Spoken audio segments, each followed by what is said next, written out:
खेड तालुक्यात नव्याने सत्तेवर बसलेल्या पंचायत समितीच्या पदाधिकाऱ्यांनी आणि जिल्हा परिषद सदस्यांनी तालुक्यात पाणीपुरवठा विभागाच्या वतीने जलजीवन मिशन अंतर्गत हर घर जल योजनेचा पंचायत समितीच्या सभागृहात आढावा घेत ठेकेदारांनी केलेल्या निकृष्ट आणि अपूर्ण पाणी योजनाबाबत थेट आक्रमक भूमिका मांडली।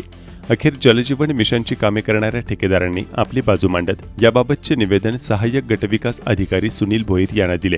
ठेकेदारांनी आपली व्यथा मांडत झालेल्या कामांची बिले देऊन आम्हाला आर्थिक अडचणीतून बाहेर काढण्याची विनंती केली आहे।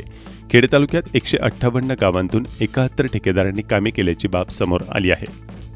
ठेकेदार संघटनेचा पुणे जिल्ह्याचा उपाध्यक्ष आणि आमचे सगळे खेड तालुक्याचे सगळ्या ज्येष्ठ सरपत्र ठेकेदार बंधू आज आम्ही BDO साहेब आणि पंचायत समिती दिले जलजीवन पाणी पुरवठा मिशन या अंतर्गतामध्ये आम्ही काम करत आहोत आणि आम्ही काम पूर्ण करणार आहे आणि करत राहणार आहे। परंतु गेल्या 17 महिने आम्हाला एकही रुपयाचा देय हा निधी मिळालेला नाही।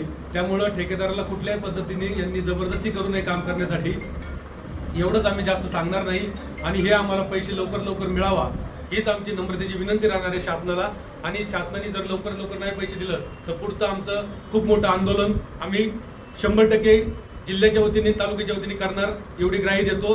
आणि माझे दोन जीवनच्या अंतर्गत निविदा झाल्या त्यामध्ये 50% हा केंद्र सरकारचा वाटा आणि 50% राज्य सरकारचा वाटा आणि या वाट्यामध्ये केंद्र सरकारने अद्यापही काही पैसे दिलेले नाही, राज्यानेही काही पैसे दिलेले नाहीत आणि गेली जवळजवळ वर्ष दीड वर्ष लोकांना कुठल्याही प्रकारचं पेमेंट अदा केलेलं नाही।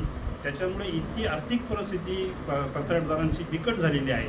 काही लोकांनी तर अगदी छोट्या लोकांनी अगदी स्वतःचे दागिने गहाण ठेवून ह्या स्कीमा पूर्ण करायच्या अंतिम टप्प्यात आणलेल्या आहेत, पण आता पैशाचं सोंग करता येत नाही आणि म्हणून मी त्याच्यावर थोडंसं समजून घ्यावं आणि त्या समजून घेण्यानंतर आपण तरीसुद्धा आम्ही कामं करायला तयार आहोत, तो काही विषय नाही, परंतु थोडं समजून घेऊन निधी प्राप्त जर झाला काही अंशी तरी ह्या जवळजवळ सगळ्या स्कीमा पूर्ण होतील।